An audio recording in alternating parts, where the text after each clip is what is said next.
Hello,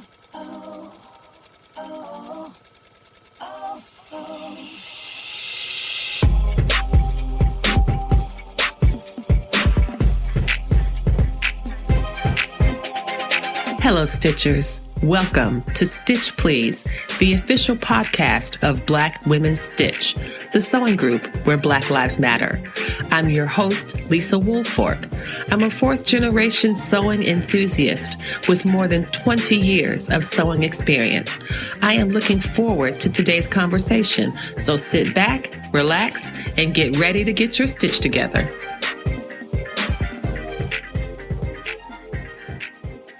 Hello, everybody, and welcome to the Stitch Please podcast. I am your host, Lisa Woolfork. I am having the wonderful privilege this morning, and now so are you, of talking today with a fantastic bookmaker, printmaker, designer, commercial artist, teacher, E. Bond. Thank you so much. I'm so excited to be here. This is really wonderful for me because your work is so engaging and so grabbing, visually arresting, right? And this, for me, at least, it makes me pause when I see it. And so one of the things I wanted to get started with was, how do you get started? I know it must be different for the commercial artist versus your own practices. What's the first thing you do when you sit down and say, I want to make a print, I want to design a journal? How do you do that? One, I love beginnings because the beginnings are full of possibilities and full of questions. And for me, that's where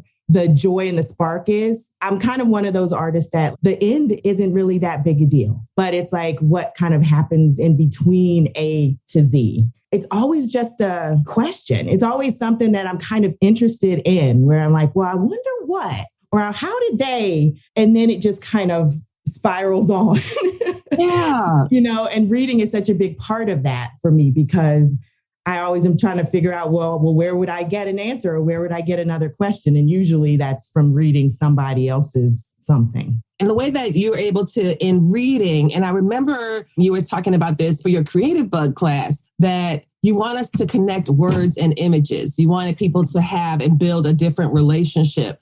I wanted to think about something you just said, because I remember in one of the prints that I saw that you had in your collection, it says, ask better questions. Like, how can we ask better questions? That's also even before the asking, right? Is like, how can we even as like singularly, but also as a society, like ask better questions? Because I think sometimes the root of the problem is that we're not asking quite the right thing. These, I thought, were just such beautiful layering. Some of them feel very much like collage. Yeah. And then others feel much more broad and like just one singular image that gets expansive. How do you decide on scale or intensity? Do you decide that ahead of time? Or is it something that you look at the whole piece and you're like, this is great, or this is so great, I can just use a quarter of it? How do you make that distinction? It's so funny. Yeah, a lot of those decisions don't happen before. So for me, again, I have these in terms of process. To me, the creation process is very different from the editing process.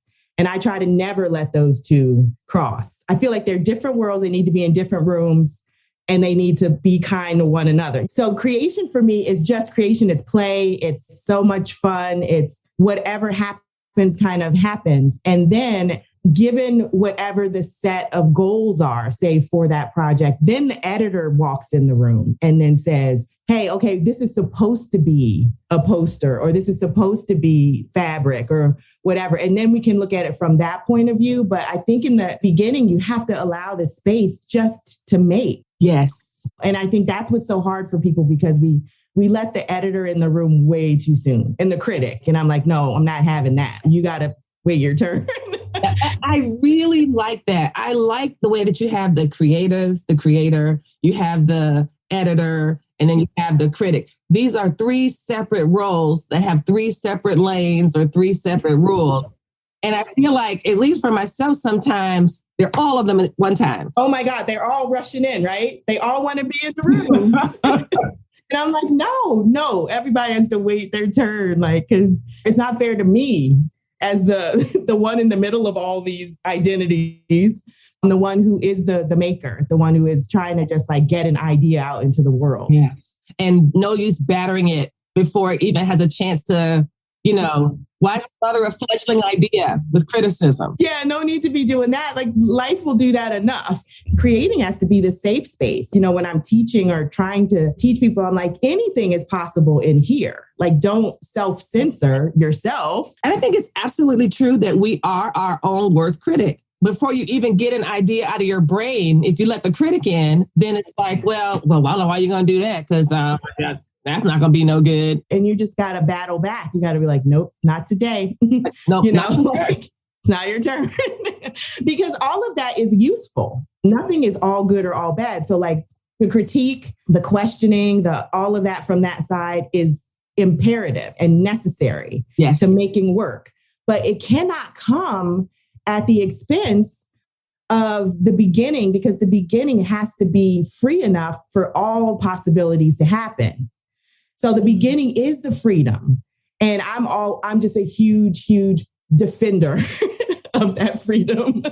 I appreciate it. I appreciate you defending that freedom. And I appreciate you elevating the importance of beginnings and also embracing the full possibilities of beginnings. Yeah, and the uncertainty of it. It's so much about uncertainty. And so you got to just start to be able to be okay with that, with not having the answers, with there being way more questions than there'll ever be answers. And just being like, okay, this is just the world we're in right now in order to make this thing as good as it could be. And to allow for, I think for me to be influenced. I want to be influenced in those beginning stages by all the things I'm reading or seeing or hearing or whatever. So I guess that's for me, it kind of starts with just a really small kernel of a question or a thought.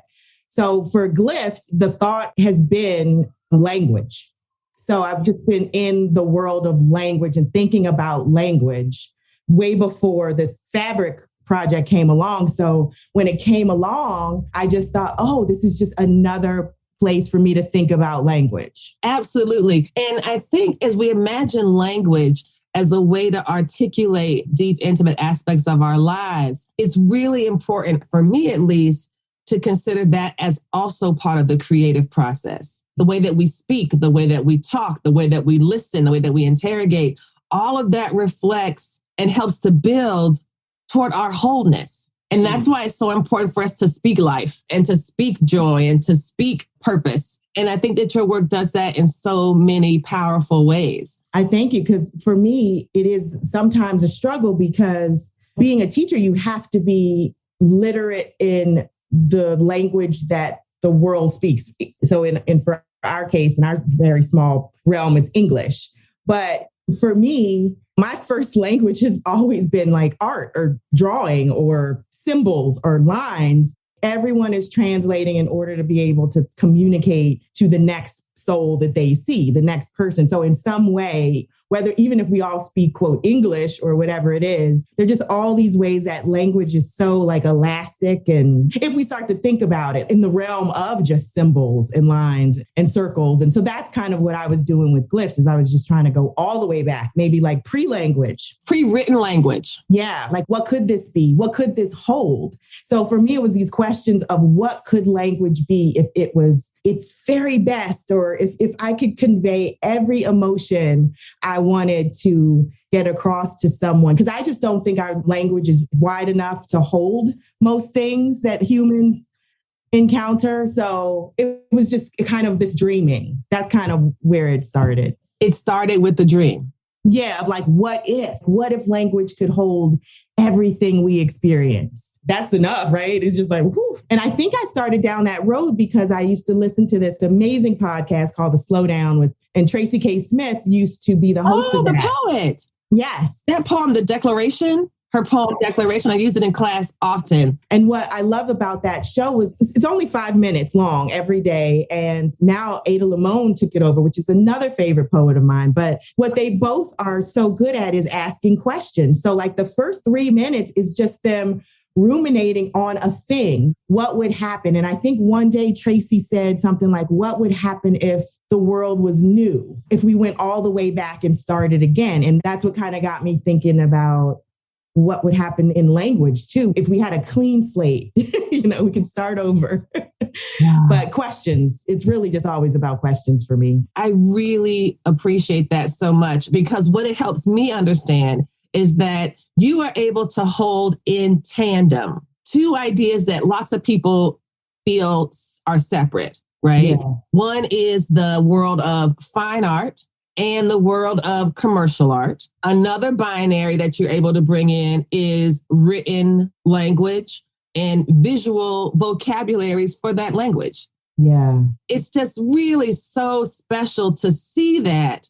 And these are things that I'm able to just recognize just looking at some of your pieces. And that was why the collection Glyphs just spoke to me so loudly. I really felt like it was a one-to-one communication that you designed that entire collection just so Lisa Woolfork could see it and be spoken to and addressed and recognized by it. Let's shift to talking about Glyphs. Y'all, Glyphs, I'm trying to summarize what this meant for me. Just seeing the images. Glyphs is a collection that's coming out from Free Spirit Fabrics, and it is a collection that E has created based on Black women writers. I am someone who studies and teaches and writes about Black women writers. My first class teaching at the University of Virginia 21 years ago, now 22 years ago, was Black women writers. Wow. I have taught that class for about 2 decades. Wow. It changes, right? But some things don't change. I have to have Hurston. I have to have some short stories from Dorothy West. I have to have, there's lots of things that, I also bring in Ann Petrie because they don't really know a lot about her. All of these different artists, Tayari Jones, so many different. I do contemporary and as well as earlier, mostly early 20th century. Gwendolyn Brooks, all of these folks that really, I think, have timeless, essential messages. Yes. There's a scholar whose work that I'm reading and we're using in class, Kevin Quashie. He does a Black feminist analysis of language and vocabulary, and he has this book on quiet, the sovereignty of quiet. In that book, he talks about Gwendolyn Brooks' Maud Martha. Now, Maud Martha is a book that goes in and out of print a lot. Yeah. It's so unique and so beautiful. There's no one like that character that Gwendolyn Brooks created in Maud Martha. For me to have such a deep and intimate connection to Black women writers from my academic and intellectual labor, and then to see it as someone who created and convened Black Women Stitch as an organization to center Black women in sewing. That Black Women Stitch is a sewing group where Black Lives Matter. It's a way to kind of convene and pull in Black women. And the Stitch Please podcast does the same thing. We've got, now 120 episodes, all talking with Black women who are doing something in sewing. To see both of these worlds come together in that collection, for me, felt like a gift just for me. So thank you so much for my fabric collection. I appreciate it. You're so welcome. It's like it found its perfect person, which is such a gift even for me, because you're just like, oh yeah, somebody needed that, and that's so cool. Absolutely. And I tell folks all the time, and this happens, I think, with my own organizing work as well. I do, anti-racist organizing. We are the ones we've been waiting for. Someone was waiting for me to start Black Women Stitch. Somebody was waiting for a podcast that they could listen to Black women talk about sewing. Yeah. I'm not saying this is Nobel Prize worthy, but it appeals and speaks to people who appreciate this. All it has to do is exist. That's the thing I always tell my students. I'm like, everything does not have to be a perfect thing, because if you're waiting for those moments, then nothing will be made, nothing will be created.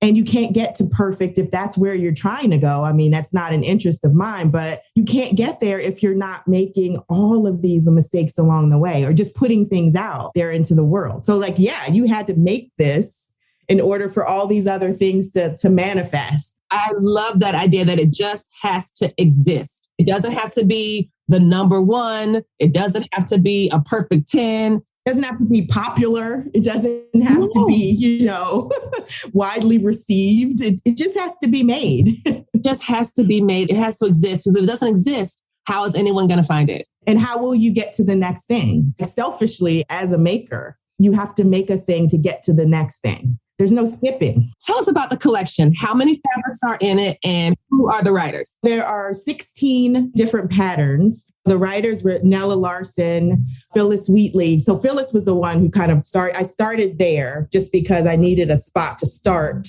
and work down. All of this was happening organically. So it's not constructed in this way, So I was just thinking about language, and language propelled the prints.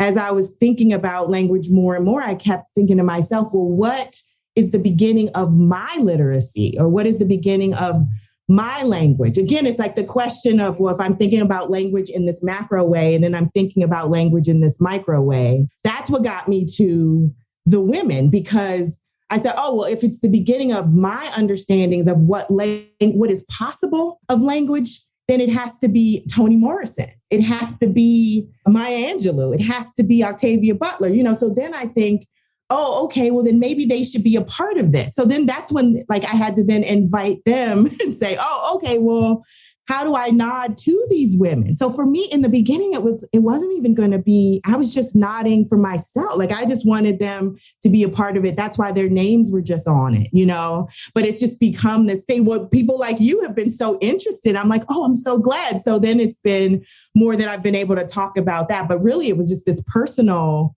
bridging of what language does to someone like me, an artist that then became someone so interested in writing because my family were such readers. It's all those things. It's also, of course, Lorraine Hansberry, Maya Angelou, Audre Lorde, Lucille Clifton, Person for Me, Alice Dunbar Nelson, Dorothy West, Ann Petrie, Jessie Redmond Fawcett, and Gwendolyn Brooks. Oh, and Georgia Douglas Brown. So a few of these people I didn't know. So I'm looking them up, and then I'm getting so excited because then I'm like, oh, well, she wrote Heart of a Woman. And, sometimes it's written that's where Maya Angelou got the name of that part of her autobiography. And then you see the connections between these women and these generations, which is what I was trying to do by connecting me to these generations, just in terms of language and how it's used. That's a long and beautiful answer. And can I tell you, it is taking all that I can do not to jump up and down right now and go grab my books. Okay. I'm looking at Ann Petrie right now. I am looking at Octavia Butler right now. It's less than 10 feet from me. And my dissertation was on Octavia Butler. My story of Octavia is I just saw this show at the Oakland Museum about Afrofuturism. And there's this beautiful picture of her. There's something about her, I won't read all the books. Why is that? I don't want to have a world where there's not another one. But here's the thing. You never land in the same place twice. If you read Sula now and you read Sula in high school, your reading of Sula in high school is so different. So funny you say that, because Toni was the one where I think she was the light bulb moment for me when I was a kid. I remember this moment of because like I said, I was of a family of readers. So reading was just we just did it all the time. But I remember being 14 on a bus with my best friend next to me. We were in the Girl Scouts and we were going to this ski trip or something odd. It was a very different thing. And I was reading Beloved. And that was the moment, the light bulb that happened where I was like,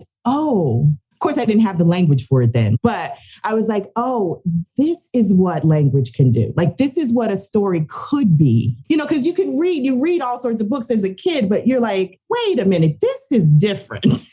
There's something different happening here. And I think that was the moment where I was just forever hooked on reading, but also just on the possibilities that could happen within books. And that's why, of course, then all these women just helped fuel that. Black Women Stitch and the Stitch Please podcast are happy to announce that we have another way to connect with our community. In addition to the IG Lives that we do every Thursday at 3 p.m., we also now have a club on Clubhouse. That's right, friends. They done messed up and given me the chance to have a club. Follow Black Women Stitch on Instagram and now on Clubhouse Thursdays at 3 p.m. on Instagram and 3:45 p.m. on Clubhouse Eastern Standard Time. And we'll help you get your stitch together.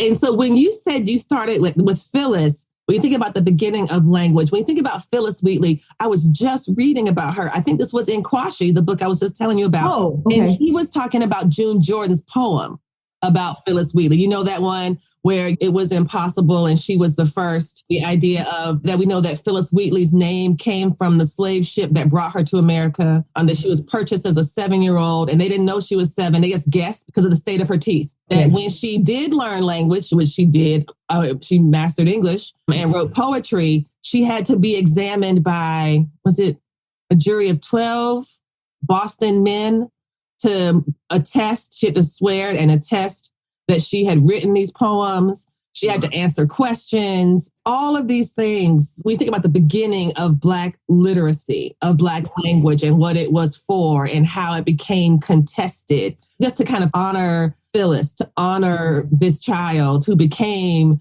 in some ways, the mother of African-American literature. And it's funny because that fabric is the one where it's just when I made it. You want me to show you? Yes, I do. Okay. It's a drawing that is just a bunch of brush strokes over and over and over. And again, like some of this comes after. That's why I want people to understand, like, it's not like you wake up and this entire idea is fully baked as you're working and as you're thinking. But just when you said that, I'm like, whoa. So like, this is the drawing of Phyllis, which literally is just hundreds of little individual brush strokes over and over and over and over. And when you said that, I was like, oh, those are all the people that she influenced. She's the beginning. And you know, there are so many ways you can look at that. Because another thing with in the Quashie again, he talks about the power of the ditto, DITTO, the ditto mark, right? Because what he's saying, he's making an argument about some of the violences, the anti-Black violence that happens through captivity, bondage, and enslavement. And I think there's another book that you might be interested in the Wake by Christina Sharp. I bought it. I have not read it yet. Okay, so Quashie spends a lot of time talking about the apostrophe and punctuation and the grammar of American racism. This is something that Hortense Spillers discusses as well. But there's something about the way sometimes that Black suffering got reduced to marks on paper. You know, that this ditto repeat. Yeah. You know, this person goes on the block. This person goes on the block.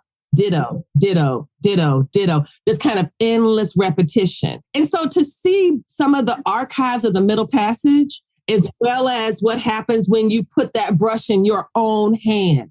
Yeah. When you put that pen in your own hand, what are you going to write your way out of? And that's what Phyllis did.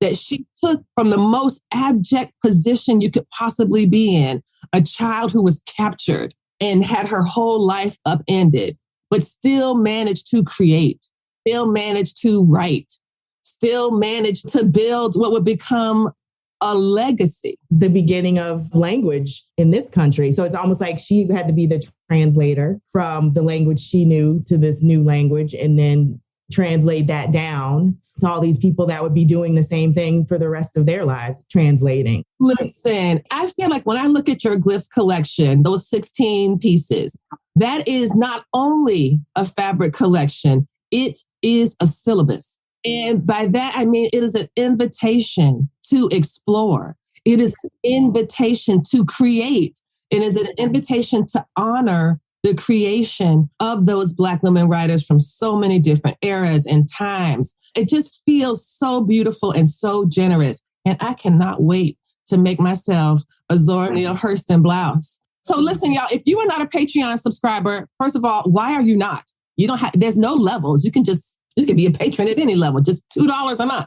But listen, and I think you did. At one point, you had all the images and I was scanning them and I didn't know who was what. But when I saw that one, I was like, that's Zora. Wow. That is Zora. Because when she was a child, her mother told her that she should jump at the sun. And so when I see that bright white light is the sun and those bounces look like somebody jumping on them. That's what it looked like to me. So what did you think when you created that? Did you start there? How did you begin with that image? So much of these marks, because they're very much just marks on paper, were about me exploring. So there, because that's the thing. So there's the art side of the brain that is really just exploring an idea about like a mark or about movement. Yes. Then I was layering that, like trying to figure out, well, what would this be if this was language? Like if this was... Now, whose is that? So this was the beginning of what would be Gwendolyn. This one is on brown paper, but the Gwendolyn one ended up being on white. So the beginning was really about shapes and movement and what would happen if I could substitute. It was so weird in my head. I was like, what if I could substitute letters for these symbols? Almost like this hieroglyphic kind of action. So I wasn't so much thinking like Zora at that moment. I was thinking a movement, a jump, an action. Yes. That is propelling. So then when I got to the point of like, who will these people be or who will own this pattern? I thought of Zora because of those things, because of propulsion, because of movement. And it can happen in the weirdest way. It's not like it's a fully formed thing. Like when I remember Their Eyes Were Watching God, I remember these certain scenes. Yes. And so much of it has to do with water. And so I just remember feeling while reading it of being propelled or being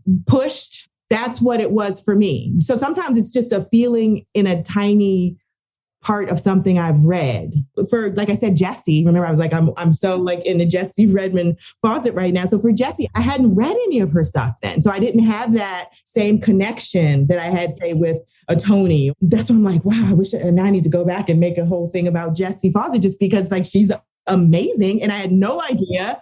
She basically did what Toni Morrison did decades later at Random House, but for a huge group of Black artists, because when she was the editor of The Crisis, for almost 10 years, she was the editor of this amazing magazine for the NAACP. I mean, you think, so here I am with questions again. I'm like, well, would there have been a Claude McKay without her? Would there have been a County Cullen without? Would there have been a Langston Hughes? Because she was the gate opener. And I just think people like that are so interesting to me, like the quiet people behind the scenes. I just got Plum Bun because I want to read that. And I got There Is Confusion. Yes. When you showed the Gwendolyn Brooks, the basis of the Gwendolyn Brooks, is that meant to be dandelions? Because that's what I see. Ooh. So listen. Tell me. Okay, so Maud Martha, which is Gwendolyn Brooks' only novella. I haven't read that. You will love it. You're welcome. By the time you get to page 30, you're going to be emailing me. That's one of those ones. It's been on my list forever. Listen, this is not a spoiler. It's a series of the ordinary life of an ordinary Black girl growing up into womanhood. Lots of vignettes, the detail. You can read the whole book in an hour. It begins with talking about, she said, what she loved. She loved painted music. She loved dandelions. For in that, she thought she saw a picture of herself. It comforted her to know that what could be common could also be a flower, and that a common beauty was as easy to love as a thing of breathtaking extraordinariness. Yes. And it's a way to kind of open the door to seeing herself in nature, seeing herself as a dandelion. She called them yellow jewels for every day. So many things sometimes are just not even in our control. Like there are these transmissions coming from something else. So you must have told me that in another life. Maybe I did. I talk about this a lot with my students about ordinary and common. And a lot of them think of this as negative. No. Oh, they absolutely do. These are very high achieving students whose whole goal in life is to be extraordinary. And then they come to college and they're surrounded by extraordinary people. And I'm like, okay, yes, all of you are extraordinary, but you're also extraordinary is common here. So you need to stop thinking of common and ordinary as something that is negative or beneath you. Most people live their lives, and this is in the book too. Most people live their lives from day to day without anything extraordinary happening. You might get some rip-roaring tragedy. She uses the phrase rip-roaring tragedy, but that is rare. It's such a beautiful, quiet book. I'm so excited for you to read this and get inspired and make a whole nother collection because I feel like 16 sounds like a lot. However, there are so many. I mean, you've got Audre Lorde, and I see Lorde in some of your other prints. I think I was thinking about the one that says you can be more deliberate. Yeah, well, this is Audre. This is the Audre print. Because I just felt that one needed to be like just full of abandon. Yes, the erotic as power. And one of my favorite quotes from her is, I am deliberate and afraid of nothing. And I love that word deliberate. And that's why, when I was thinking about well, this was a whole other project, the questions project. That's where that question came, like it came from the thought of that, like, how can I be more deliberate?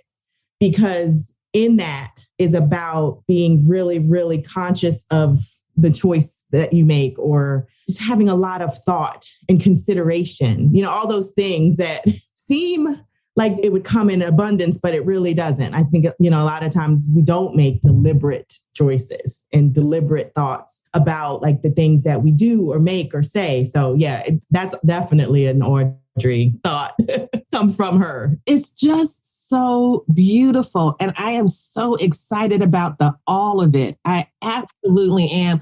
I'm excited about the doors that you have opened by creating this project. And for this one, it was really imperative to me when I was picking these ladies to embody these works, that I did want them all to be from generations that were past. Because again, this was about pre-language for me. So in my head, I had this thought of, wow, then the next set of language could happen with the people that I love to read now, like Araceli Skirmay and Tracy K. Smith and all of these women and Zadie Smith. And so I just kept thinking this thing would roll and roll and roll. But I mean, just to warn people, like the next collection won't be that. But I think that somewhere that will happen. You know how sometimes there's projects that kind of happen personally and then projects that happen in the public. So that one might be a personal one. I can, of course, share with you. I'd absolutely love. I'm already seeing Tracy's and like the redaction. That's what I think about her so much with the politics of the art of redaction, because one of my favorite poems by her is Declaration. And what she does is take the Declaration of Independence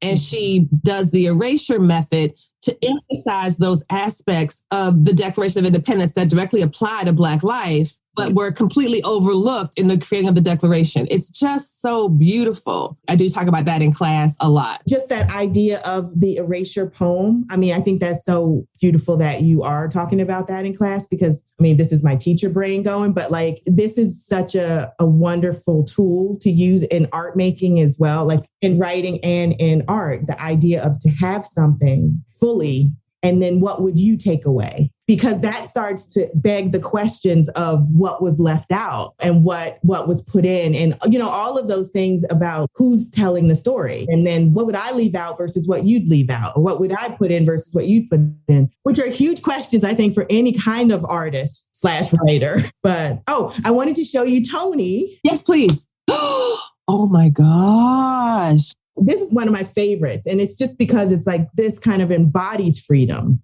And the way that Toni writes, I think, is just filled with, all I can ever think of is possibility as a word, because there is so much precision and so much just pure like skill in the way she writes. But it never feels like she's closing you off or closing a door. It's just filled with this freedom that you can then interpret that you're coming to this. You need to come to this with something, and you are free also to be in this, So I just knew she was going to be that one. That was one of the very few that I knew. Like once we had picked the 16, like that was the one I knew immediately that had to be her, because these marks, again, like they're not even about Toni per se. These marks were about seeing starlings, these murmurations of starlings in the sky during the lockdown. And I actually saw them. I thought that was something I'd never see in real life. That always happens in like Northern Europe or where, like I'm always, and it happened like in Northern California.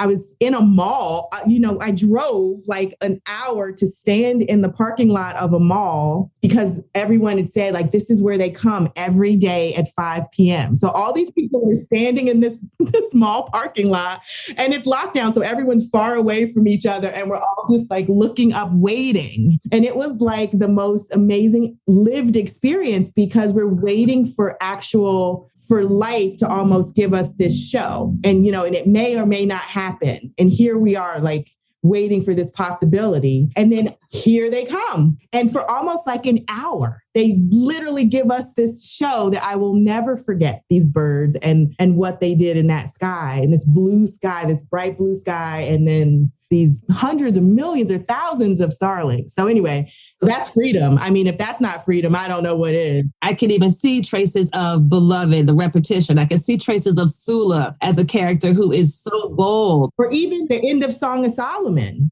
Yes. Fly at each other. Yes. Yeah, you know, like if you surrender to the air, like all those things where I was just like, this is Toni 100%. I hope she would like it. Wow. This is so incredible. I want to know, like, what's next for you? Where can people, I know we can find you and other, but what is next for you? I mean, is it possible for you to even say that right now? I have finished the second collection for Free Spirit already. No, done. And so that one is in their hands now, where they start to figure out, I guess, actual production of it or whatever. All I can say is that it is completely different. It's like a 180. Okay. In terms of color, in terms of it's going to be so bright and so almost like vibrant in a completely different way than Glyphs was, because I really loved the neutral aspect of this, which was very different for me too, by the way. Like I never really work in just neutrals, but there was something about 2020. There was something about like where we were. Yes. And there's something to me about beginnings. Yes. About that need to stay in these binaries so that then again, the possibilities can go forth. So like, like when you're just learning in design or whatever, you're just learning even in art, we always make people stay in black and white in the beginning. Cause we say like, if it can work in black and white, it's going to work in anything. Right. So like, that's your litmus test. So for me, it made sense that these marks, if they were going to be beginnings, if they were going to be like almost pre-language, they needed to be in this realm of black and white. So now like the next one's just like, crazy colors. All colors. So that's what's next on the fabric front. And then hopefully some really fun collaborations with me and Sarah, who you had on the show. Yes. Who is my cousin. And we're going to try to like see how these things can go together, because she's this amazing quilt maker. And oh my gosh, yes. And I know nothing about that part of it. I'm just about like the making of the patterns and the prints. So hopefully there'll be some fun collaborations with I think so. And I would just imagine that your shared ancestor, Lavinia, is looking down on y'all and saying, yes, keep going. Yes. Right. I was going to ask you this. This is a question I'm going to start asking folks in interviews. The slogan for the Stitch Please podcast is get your stitch together. Right? We'll help you get your stitch together. If you were going to help someone get their stitch together, someone in our listening, what would you tell them to help them get their stitch together? What kind of advice, life advice, art advice, any kind of advice that you might have to help somebody get their stitch together? I guess I would ask them to sit in the uncertainty much longer than they do. So for whatever amount of comfort you have in that realm, I'd ask you to sit just a little longer in that. So before you make the decision or before you put pen to paper or whatever the thing is that's going to come next, before you've made the decision that you think shouldn't be changed, what could come from leaving that door open just a little longer?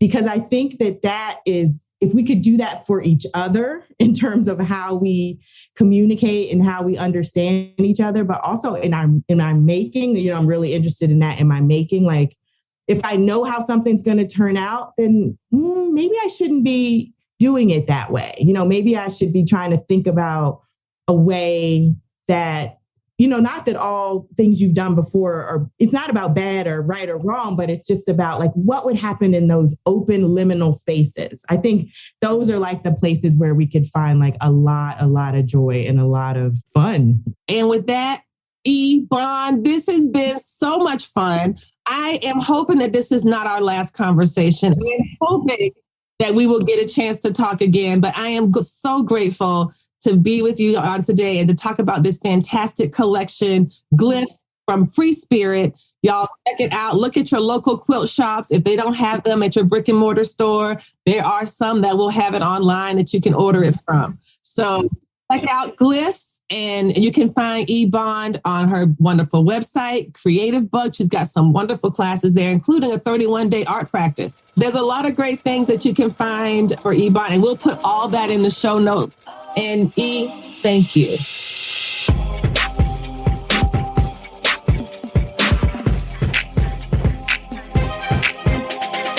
You've been listening to the Stitch Please podcast, the official podcast of Black Women Stitch, the sewing group where Black Lives Matter. We appreciate you supporting us by listening to the podcast. If you'd like to reach out to us with questions, you can contact us at blackwomenstitch@gmail.com. If you'd like to support us financially, you can do that by supporting us on Patreon, Patreon. And you can find Black Women Stitch there in the Patreon directory.